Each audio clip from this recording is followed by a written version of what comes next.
Your event is starting. Are we live? Yeah. Okay. Good evening, everyone, and sorry for the late start. Entirely my fault. So this is Seth, Head of Operations here at QUOINE, and this evening I'm joined by Hamid Benyahia from the Dether project. Hamid, welcome. Welcome. Thank you, Seth. Thank you, everyone, and hi to the whole QUOINE community. Great. So I want to talk a little bit about the mechanics first and get that out of the way. So we're going to be listing the Dether token, which is ticker DTH on Cryptos from tomorrow. The trading will begin at 7 p.m. So 7 p.m. April 12th. And DTH will be trading against Cash, ETH, and BTC. So again, thanks again for joining us, Hamid, and apologies for the delays. You know, obviously this is a project from almost the first minute I got aware of what you guys were up to, very excited about. But before we get into the Dether token and the ecosystem you guys are creating, I'd like for you to tell us a little bit about your background and how you got involved in blockchain space. Okay, well, first, thank you very much, Seth, for having me today. We are very, very excited to work with QUOINE because we've been talking to you guys and we think that you guys are doing an amazing job. So thank you for having us today. And so what's my story? So basically, I personally got involved into the blockchain, or more specifically, actually, the Ethereum community for the past 3 years. And the first event that really had an impact on me was DevCon 2 in Shanghai, where it was the occasion for me to actually meet with a lot of decentralized applications, dApps teams. And when I saw that, I thought, these guys are trying to master actually a technology that tomorrow will have a huge impact in the world. And everybody was just, working on ideas, PowerPoints, some first line of codes on testnet. And I thought, in 2018, it's probably going to be live on mainnet for a lot of them, and it's going to change the world. So it made me want to get involved more and more into projects. So I first got involved into a project called iExec as a contractor. So it's a blockchain-based cloud computing solution. And we had the opportunity to live the ICO world at its very beginning. At that time, there was like 10 ICOs per month, which is not a lot compared to what it is right now. And the more I was getting into the blockchain community and projects with also big companies, mostly banks, insurances doing proof of concepts on testnet, I thought, I must bring a solution that also is going to bring giving power back to people. And, I'm originally from Africa, and I saw a lot of projects working on solutions that will target this population based in Africa, South America, or South Asia. And I thought, but there is a problem right now because how can you play or use a dApp? You basically need to have crypto in the first place, for example, Ether or token. And these people actually don't have a way to have access to crypto because they are either unbanked or because they actually have a bank account, but the online exchanges don't accept their local currency. So I thought, we must do something for these people. And with my co-founder, Meji, we thought that it has to be a decentralized solution so that everyone can participate into the ecosystem in a peer-to-peer way. So that's how we came up with the idea of Dether. So I just think this is a great opportunity to point out to the audience that, as you mentioned, at some point in 2016, there was 10 ICOs a month. We might have had 10 ICOs since we started this AMA a few minutes ago. But really what I want to emphasize here is that so many of the token projects out there, and I deal with so many of them, that they're still at such an early stage. And what I really like about the work that you and Mehdi are doing here is that you've actually taken the project through several stages where you're getting ready to be into the mainnet in the near future.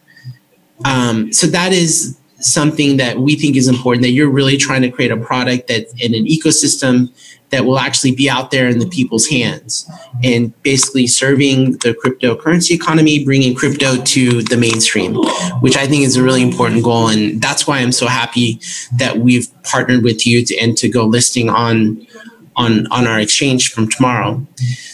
But Hamid, can you tell us a little bit about the Deth token and about the ecosystem and the problems that it's solving? So yes, what we're doing with Dether, the problem we're solving is that today having access to crypto is a time-consuming process, and that is also excluding more than 2 billion people in the world. So these people are unbanked. So if we want tomorrow that blockchain technology becomes mass adopted, let's imagine if you want your grandmother or my grandmother tomorrow to use a blockchain-based product, each solution, well, they will need crypto in the first place to interact with blockchain technology.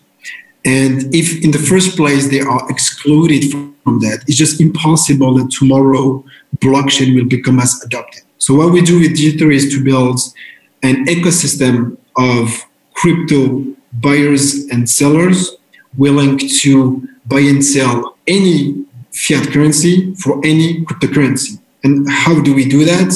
So we put them into relation in order to exchange cash, so any fiat currency for cryptocurrency in a peer-to-peer way and decentralized way. So basically, we don't want to control the phones of the users.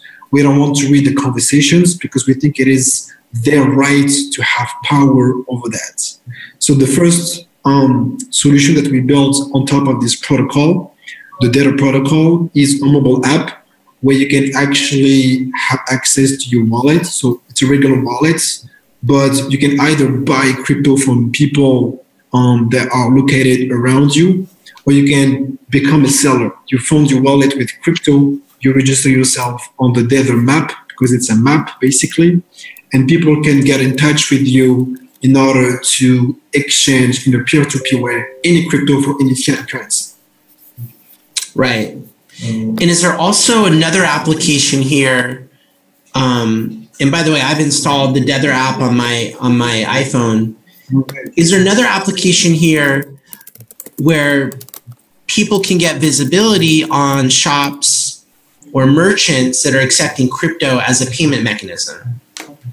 Yes, exactly. So 2 weeks ago, we launched on mainnet Dether for shops, and it enables shop owners to actually register their shop into the Dether map in order to either accept crypto as a means of payments or to actually exchange fiat currency for cryptocurrency or vice versa. And because as we are building this ecosystem of crypto buyers and sellers all over the globe, a lot of shops came to us and told us, you know, we heard of crypto or we know cryptocurrency, we want to accept it, but we also want to target your community because we know that this community is holding cryptocurrency. So we thought, you know, why not onboarding shops into this ecosystem? So the first solution we built on mainnet 2 weeks ago, that we launched 2 weeks ago, is a listing website basically where they will be able to target the crypto community that we're building right now, and that it's rising week by week as long as we are building a new product and launching it on mainnet as well. So do you have any idea when? Well, I mean, I think there's two parts of this, right? First, there needs to be brick and mortar and merchants that are actually accepting the crypto, which is certainly out of your domain. But when do you think those types of people, or what's your mechanism that you'll be able to encourage those merchants to get registered so that someone with the Dether app will be able to see them and have visibility of where they can go exchange their Ethereum for a sandwich or something? What we've been doing so far is to understand what are the barriers today for a shop like Starbucks, for example, to accept crypto. And the very first barrier that they all mention when you talk about crypto with them is volatility. So basically, they like crypto, they want to accept it, but they don't want to assume the volatility. If you tell them, okay, in one day you can lose 5%, which to us in the crypto community doesn't mean it's a lot, but for them it's a lot. Sure. So they don't want to assume that. So what we're working on right now is to enable them to accept crypto. So for example, you can pay with Ether as a consumer, and for shops to automatically and easily switch into a stablecoin, so that they don't have to assume the volatility of cryptocurrency and accept any cryptocurrency. And then when they want to, they can either keep the money into a stablecoin or transform it into fiat currency and cash it out at any moment. So we think that this first small but crucial feature is going to be a game changer into the market to onboard more and more shops willing to accept crypto tomorrow in their retail stores. Right. And then that will, so the ability for them from, I guess if we put it in financial terms, is to hedge their risk. That will encourage more shops to actually accept crypto, and then hopefully they will register on the app, and then people will then be able to start, using their crypto at those shops. So it can kind of create a virtuous circle. And you're saying that what really is the catalyst here is the ability for them to create a stable store of value by exchanging crypto into fiat using the app. Is that right? Exactly. Especially in this context right now, because in Dether we offer them visibility on the map. And today, if you want to promote your shop, for example, on Google Map, because you can think that, there is Google Map, you can just use it and put on Google Map that you're accepting crypto. Well, guess what? Google is actually banning crypto ads everywhere. So you cannot do it. And it's not necessarily the best place to actually target the crypto community so far until now. So we thought, it could be an alternative for them to easily and directly target the crypto community without any fear of censorship, for example. Fantastic. So immutability. Tell us how, so I think I have a good understanding of the ecosystem. Tell the community how DTH, what role DTH plays in this whole ecosystem, both from the merchants, from the sellers, from the buyers, from the app users. So the DTH token will exclusively be used by crypto sellers and physical shops. So if you are a crypto buyer, you're not concerned about the token. We here think that professionals that are doing business on selling crypto are the ones that will use the token, because in the first place they are familiar with that.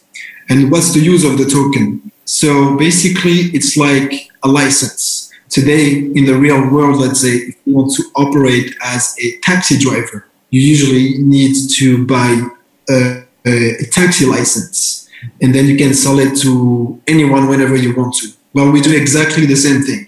If you want to appear on the map as a seller or physical shop, you need to buy the token and stake it, meaning that you're not paying with the token a fee to Dether. You're staking your token. You are putting your token into escrow as a license to appear on the map. And then when you're done, when you don't want to appear on the map anymore, you can just delete your point of sale, and then you get your tokens back. So it's a staking system as a utility token. But I don't know if I can share the screen with you. I can show you a live demo of Dether. Nothing could be better. Okay, let me try this. Give me 1 second. Okay, so I will show you the coming mainnet version that will be released in 3 weeks. Okay, let me try.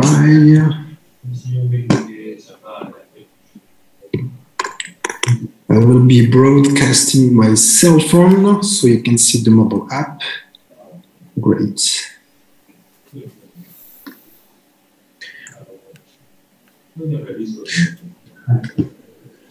So maybe while we're coming up here, and I don't want to distract you from enabling the screen, but how long, so the merchants need to stake the DTH token, but once they do, other than staking, what is their barrier or sort of the cycle for them to be able to show up on the map as a crypto friendly establishment? How long will it process? Yeah, how long does it take for someone? Oh, it's immediate. As long as you fund your wallet with DTH token, it's immediate. Okay, I think I got it. Let me show you. It's gonna be super easy then for you to understand. Okay. Got it.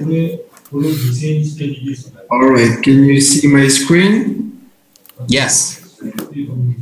Awesome. So you can see, let me see if I can, yeah. You can see here the Dether wallet. So I already did the onboarding process to create the wallet. And as you can see, this is me here with my avatar. In the main wallet, you can see the number of Ether I have, a number of DTH token. And in the history part, you can see, of course, the number of trades I've made so far. So basically, this is my wallet. This is here a map, which you can see here, for example, a seller. When you click on this guy, for example, I can see that it's Isaac.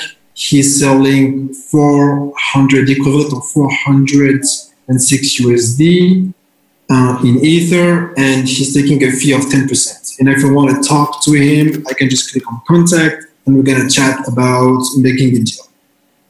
So, by the way, sorry, Hamid, if I could interrupt there. So that 10% fee, is that taken out of on the crypto side, or is it taken out of the fiat side, or how is that actually calculated? On the crypto side. So basically, there is no fee on the fiat because it's going to be an exchange in the real world from hand to hand in cash. But the seller is free to actually put his own fee from 0% to 100%. So 0%, for example, if you want to sell crypto to your friend and you don't want to charge him the fee, you can put 0. And 100%, for example, let's imagine tomorrow you're traveling to Zimbabwe, and there's a huge demand for crypto in Zimbabwe. You can easily sell crypto with a fee of 100% there. And it will be taken on the crypto transaction. Got it. Okay, so this is me here. And let's imagine I want to be a seller as I have Ether in my wallet and I want to sell Ether to someone in the street, for example. Okay. I'm going to click on sell. To explain you here basically how to become a seller. I click on add a point of sale. And here, as you can see, I can put my margin. For example, by definition, we put 5%. But let's imagine I want to be cheaper than that to attract more buyers. I'm going to put 2%.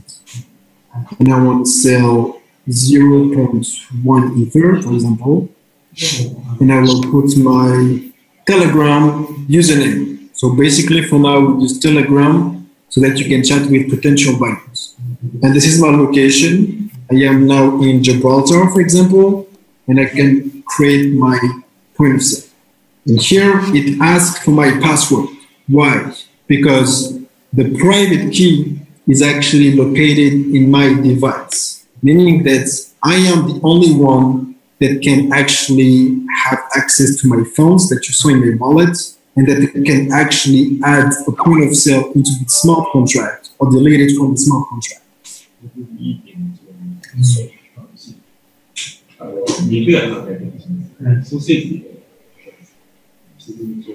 Careful, it's the internet. Someone's gonna. I hope that's not your real password. Someone could have gotten that. But, okay, great. I thought about it before doing the demo. I think I got your password, and I'm an idiot. So go ahead. So yeah, then this is me. As you can see, this is my username, the number of Ether I'm selling, and the fee that I'm taking. So it's adding right now, it's a bit slow, it's adding my points of sale on the map, and it will be shown up in Gibraltar where people will be able to contact me in order to exchange cryptocurrency for fiat currency in a peer-to-peer way. Okay, let's see if I can see now if I am already on the map, if it's still already on the smart contract. Yeah, I think I can see it here. All right, see, now people can see me and they can get in touch with me in order to trade crypto for fiat currency. And as a seller, it's still loading. As a seller, then the only thing I will have to do actually is to scan the buyer's QR code in order to transfer the cryptocurrency from my wallet to his or her wallet. And the fee will be automatically taken from the transaction. And then, well, more globally, in the settings, we enable users actually to use any currency. So I put USD by default, but you can put Euro, Japanese yuan. We want to make it open to a maximum of people all over the globe to exchange, like I said, any fiat currency or cryptocurrency. And then last but not least, let's imagine you download Dether and you just want to appear as a seller. We are now working on a system that enables you to have access to DTH token via the mobile app. It's like a system, a smart contract system where you send ETH to a smart contract and it sends you back DTH to wallet, so that within seconds you can register yourself as a seller and you can do it very easily with a great user experience. So, tell me how. What are the Dethers here? If it's a peer-to-peer, are the Dethers used as is there some of the fee that's being paid in Dether? Do people need to stake their Dether in order to participate in the transaction? Not at all. Not at all. The staking system is only to appear as a seller on the map. There is no fee in Dether token. And like I said earlier, if you are a buyer, you're not dealing with the token, only as a seller on physical check. So let's talk about token economics a little bit. So, and I think I understand how this is going to work. As you get a bigger and bigger ecosystem with more buyers and more sellers, this will create an ever-increasing demand for Dethers as a staking mechanism. Is that correct? Mm-hmm. Yes, exactly. And so this is how owners of the Dether token can benefit over time, that as this ecosystem evolves, the demand for the token will naturally also increase. Yes, the demand will increase because more and more people will use the mobile app. So they will need to stake the token, of course, like I said. And the second thing is that the price of the license, so the number of tokens that you have to stake, depends on your location. If you are located in a very competitive area where there's a very high demand of crypto, the price of the license will be more expensive. So you will have to stake more tokens than in a zone where there is no high demand, very low demand. So this also is a way for crypto holders to benefit from it. But the way we see it, it's not necessarily to, the way we see it is really like a utility token. Like, as long as you have token and you are using it within the app, actually everybody's going to be, it's going to be beneficial for everybody, because more and more people are onboarded, more and more people are using the mobile app to sell crypto for cash, for fiat currency, and it's going to be beneficial for everyone, no matter what's the price of your license in the location where you are right now. Because in another location, it's going to be maybe more expensive, but everybody's going to benefit from it. Got it. And so one more question along this thread that I'm trying to understand is, so currently we're in crypto heaven here in Tokyo, Japan, where I can imagine there's going to be really great uptake for this application. And so the license might be more expensive for me here versus if I were to visit, I don't know, another jurisdiction, I don't know, where crypto isn't so accepted, or vice versa. I'm coming from a jurisdiction where there's not so much demand for crypto, and I could acquire a license for a very small amount. But here we are, 2018, I can jump on an airplane, fly into Tokyo, where the license would still be higher. So how do you account for that in the ecosystem? Do I need to top up my Dethers in order to participate in that new market where I'm currently existing, or do I get grandfathered in by the license I purchased previously? Yeah. As long as, so if you purchased a license previously in Japan, the only thing you have to do is delete your point of sale from the map. So you get your tokens back in your wallet.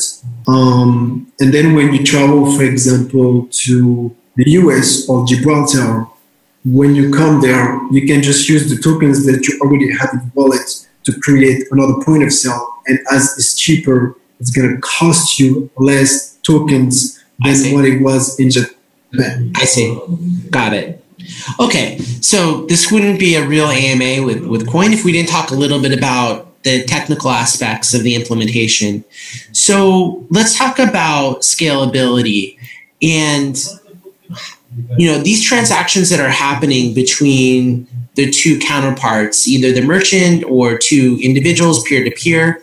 How are these being transacted? Is this at a channel state that's happening off the blockchain, and then you're writing it to the main blockchain later on? Take us through how the mechanism of this. So far, everything is happening on the blockchain. There is no off-chain transaction because our goal is to build a fully decentralized solution.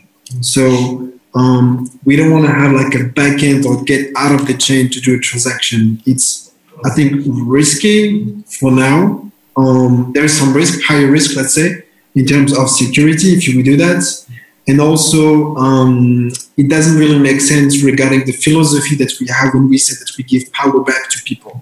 If somehow the money goes through Dether, so the company I hear him speaking, and somebody can hack us, for example, then it's not fully decentralized. So for now, it's only on-chain. And the real, let's say, not issue, but what we're trying to work on right now is the scalability of it. Because, let's imagine tomorrow, in 1 year, Dether will be used by 1 million users all over the world. We will have a lot of transactions every minute. And as you may know, on Ethereum, sometimes the gas price is expensive when there is like a high number of transactions at the same time. So we started working actually with the Raiden team of Raiden Network in order to see how many transactions you can actually put into the Raiden network in 1 minute, for example, or 10 seconds, in order to onboard the maximum of transactions that go through Dether and that then arrive into the physical shop or the crypto seller, so that you don't have to wait 10 seconds or 1 minute to make a transaction, but it will happen almost immediately using the Raiden network. Got it. And okay, that makes sense. So I now want to kind of switch gears a little bit because it looks like we've gotten some questions from the community. So I'll turn it over to the community a little bit. So this is from Misha Crypto Lover. Hello, Misha. Thanks for joining. What are the soonest steps Dether will take? And maybe I could rephrase that. What are some of the like near-term milestones that you guys will be crossing? Okay, so we first crossed one big milestone 2 weeks ago. Like I said earlier, we launched Dether for shops on mainnet.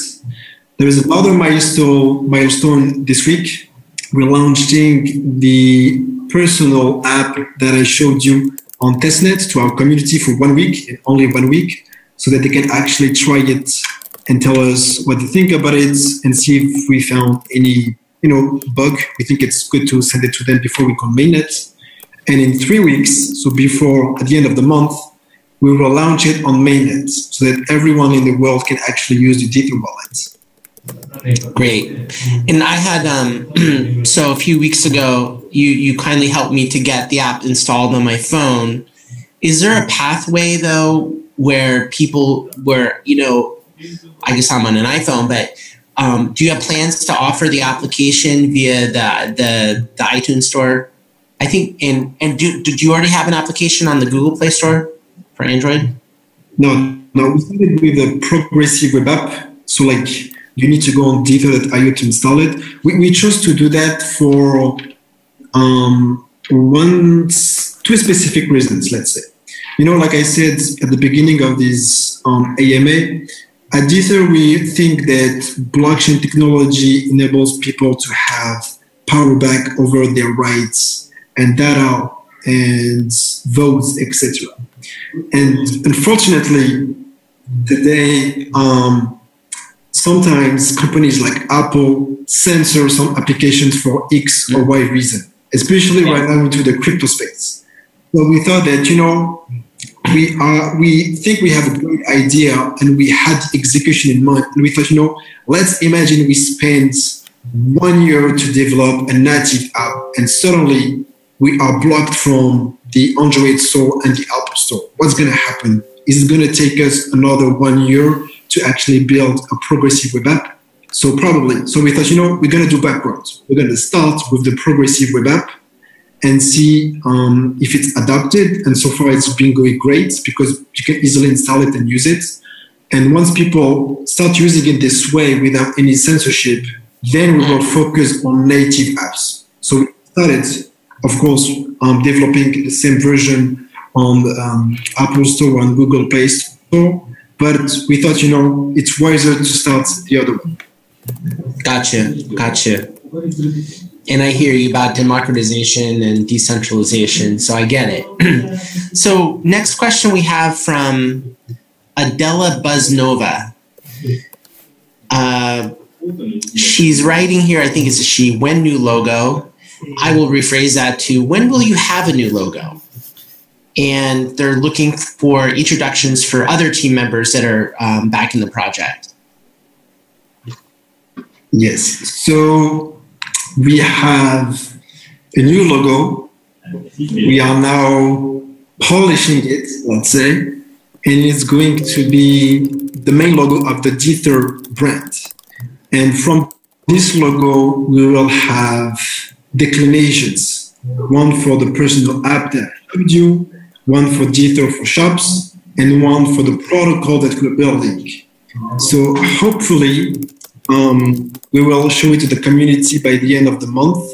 But not only a logo, we're actually working on a brand new website and a new branding with new colors. Because so far we had websites that actually targets the crypto community, especially because we had a token sale. So we thought, we have to talk to the people that are involved into token sales so that they can actually understand the project well. But now we're shifting to websites that talks to almost everyone. So that, if you are someone who just heard about crypto in the news, for example, you can come to the Dether website and easily understand what we're doing and easily download the app in order to use it. So, Hamid, so from your background in technology, I'm sure you understand data-driven processes. How are you tracking and what kind of progress are you seeing in terms of users and adoption rates? And where do you see adoption rates going, let's say, over the next 6 to 12 months? That's a very, very good question because, what's very specific about blockchain and crypto space is that it is definitely worldwide. It's not mainly focused in the US or just Japan or just France or UK. I've been traveling for the past 6 months in all continents, and everywhere I go, I see a huge community every time. And I'm like, how can you really target these people? Because they don't have the same culture, they don't speak the same language, and sometimes they don't share the same needs. Like someone in Venezuela doesn't necessarily buy crypto for the same reason as someone who is in Japan, right? But there are trends, of course. We think that there is a huge demand coming from Asia, of course. We went to Japan twice, I was talking about it, and we think Japan is a country where the population is really advanced into the crypto space. For example, I went to a big camera store where you can already pay with crypto and buy anything with Bitcoin. So I think it's really, really great. It's a very big first step. We also think of Russia and the Balkans also, where we don't necessarily read a lot about it in the news, but we went there a couple of times with Mehdi, and we think that the community there is really involved into crypto. And of course, we think of the unbanked, like I was saying earlier, Africa and South America, but more as buyers than sellers so far, because they want to buy crypto in order to fight or to back up their currency, in order to find a safe haven currency compared to the local currency. So I'm not gonna develop too much about it because we have a very go-to-market strategy that we will reveal very soon into a blog post. But I think what people have to understand is that when we are creating like an ecosystem of buyer and seller, which is a marketplace where people actually meet in the streets to exchange something that has value, there is always a corridor involved into the system. You cannot bring crypto in Africa if you don't have someone who has the supply in, for example, in France, because he has a bank account and he has access to euro, and who is willing to actually go in Africa to sell it or to send it to someone in Africa to sell it. So the key, I think, for the market is to create bridges between countries or zones so that the demand can meet with the supply. Absolutely. So I guess one more question along that thread that I was thinking about is, does Dether need partnerships at the organizational level, if you will, in order to grow the ecosystem? Or do you think that you have a platform that can actually grow organically without necessarily partnering with other institutions, besides QUOINE, of course? I think to be honest, Dether cannot grow without partners. Why is that? Because the mobile application I showed you is only the first solution built on top of the Dether protocol. When I say that we are building a protocol, the smart contract that's behind it, we mean that tomorrow any DApp or even any exchange, centralized exchange, should be able to actually use it so that they can enable the users to cash in or cash out crypto for fiat currency. So we are now building the protocol in order to open it to other teams, dev teams. So that, for example, let's imagine you are building a DApp that enables Africans to do crypto lending between themselves. They will be able to use the Dether protocol so that their users based in Africa can easily buy crypto with cash using our protocol. But it would be their own user interface, but the protocol is ours. And I think it will drive a huge amount of users tomorrow into the Dether protocol. Fantastic. So another question here, and maybe I actually don't know the answer to this, although I should. How did QUOINE and Dether find each other? How did we find each other? That's a very good question. How did we find each other? I think we have mutual friends. We are friends with Heaven and Flixo at Dether. That's and it. I think they are listed on your platform. And when I was talking to Kane of Heaven, we like to chat from time to time, and he talked to me about yourself, your vision, and I thought, we must talk to each other. Fantastic. So last question we have from the community is, will it be possible to implement the QUOINES app within Dether to allow access to your exchange without bank accounts?